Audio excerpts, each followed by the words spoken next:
Good morning dyan sa inyo mga ka-XR. So, ngayon ay andito tayo sa kabundukan at nagtatambay ako dito. Ngayon ay magre-review ako ng aking XR150. Simulan na natin.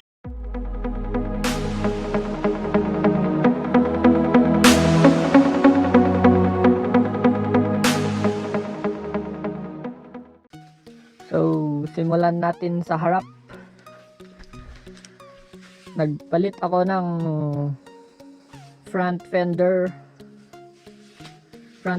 ng CRF250. Tapos 21-inch na rims. 21 by 2.75 IRC Vulcandoro tire, off-road tire. Tapos bali pininturahan ko siya ng black. Well, dami ng gas-gas kaya pininturan ko. Naglagay ako ng fog light. Tapos headlight pinalitan ko na rin. Signal lights stock. Ito nabasag to noon pero gumagana pa rin naman. Kaya hindi ko pa napapalitan. Tapos dito sa handlebar, Fuzion Protaper Handlebar. Naka handlebar riser din siya, may handguards. Yung salamin napalitan ko na rin. Gas tank stock.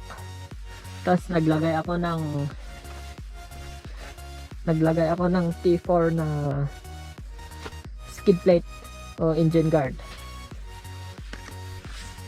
Tapos gear shifter napalitan na rin, foldable na.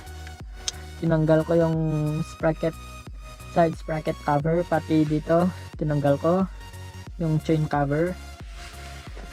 Yung chain sprocket ko na ay 14 teeth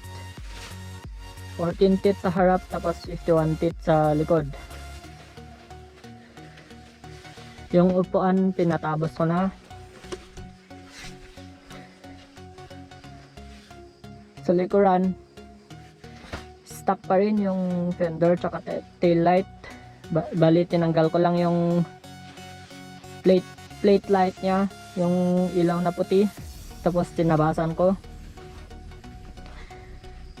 Yung rear likuran na rim ko ay 18-inch na, tapos 110 by 100 by 18 IRC Vulcandoro tire.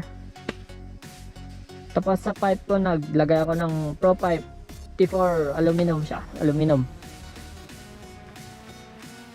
So far yun lang po ang aking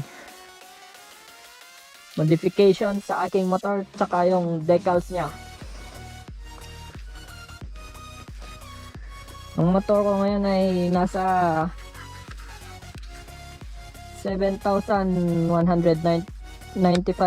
kilometers ang mileage. Bali 3 years na ang aking XR150. Yan lang mga paps. Salamat sa panonood.